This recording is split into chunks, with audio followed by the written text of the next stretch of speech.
ஒரே வேட்டியில ரெண்டு டிசைன்ஸ் உதயம் pixel double style dhotis with matching shirt. மனுஷங்க மிருகமா வாழ்ற இந்த சமூகத்துல நீயும் நானும் போராடி தான் வாழ்ந்தாகணும்.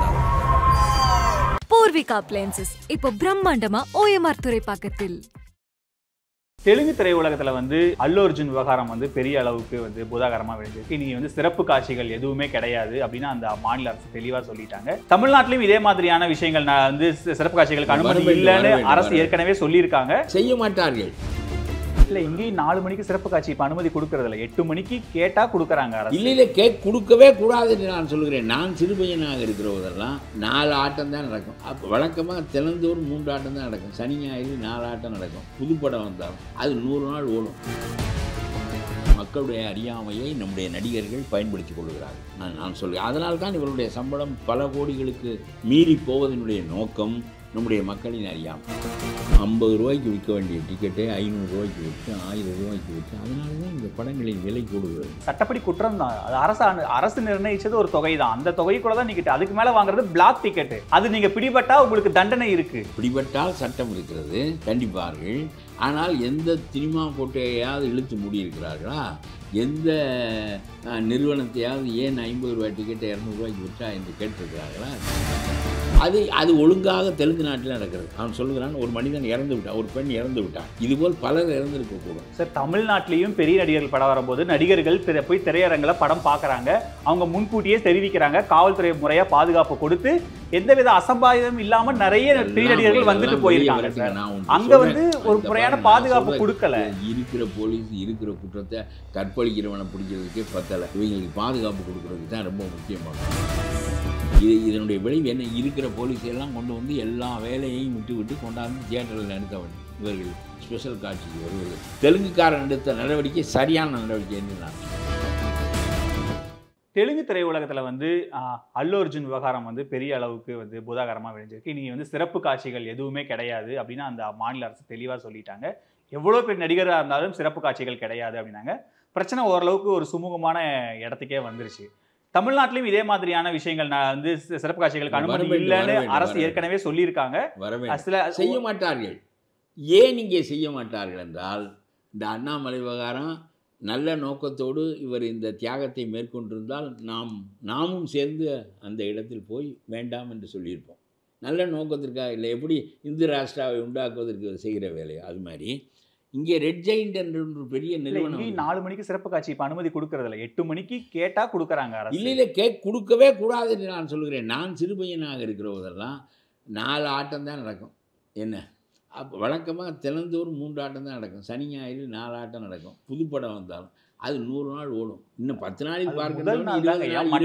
4 காட்சிகள் தான் கொடுக்குறாங்க. 20 நாள் ஓடட்டும், 100 நாள் ஓடட்டும், எல்லாம் நல்ல படம் ஓடி பாகுபலி மாதிரி ஒரு படம் வந்தாலும் 200 நாள் ஓடி எல்லாரும் பார்த்த பிறகு தான் அது முடிவடை நான் சொல்லுகிறேன். அதில் ஒன்று பிழை இல்லை. ஆனால் நீ காலையில் 4 மணிக்கு சிறப்பு காட்சி என்று வரிசையாக நீங்கள் கொடுப்பதனுடைய நோக்கம் உங்களுக்கு இந்த நடிகர்கள் ஒரு விதமாக they are exploiting the masses, ignorance of the masses.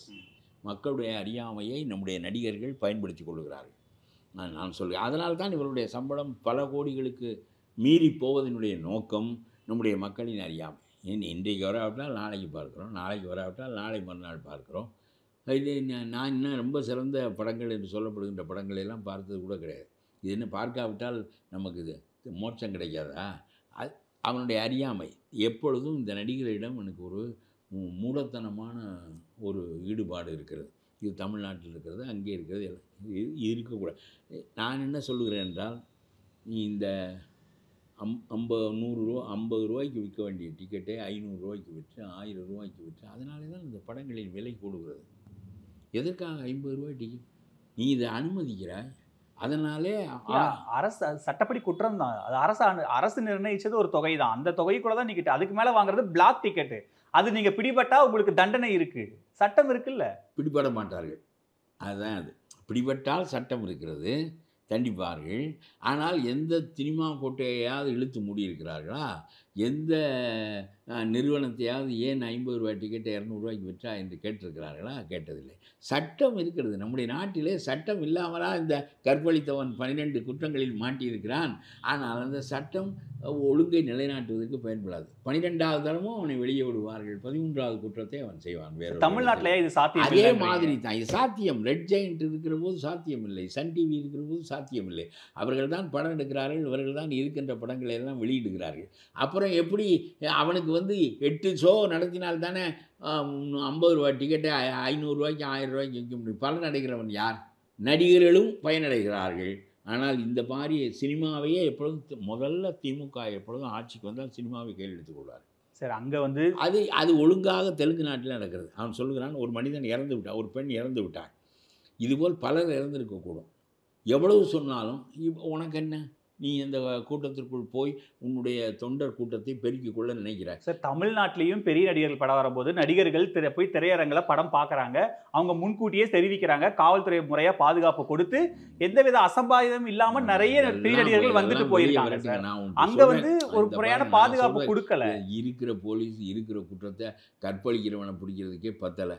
இவங்களுக்கு பாதுகாப்பு கொடுக்குறதுக்கு தான் ரொம்ப முக்கியமாகும். சும்மா எதையாவது ஒன்றை நீங்கள் ஆங்கராக நீங்கள் நான் வாழ்க்கையில் ஆங்கராக இல்லைன்னு நான் மகிழ்ச்சி அடைகிறேன். ஏன்னா ஒரு தப்பானதின் பக்கமும் தூக்கி நிறுத்தினா தான் அப்படின்னு சொன்னால் உங்கோட்டு குரல் தான் ஓங்கி நிற்கிது. எம்பிட்ட விட உங்கோட்டு. அதாவது நான் என்ன சொல்கிறேன்னா, மக்கள் சாகிறார்கள்.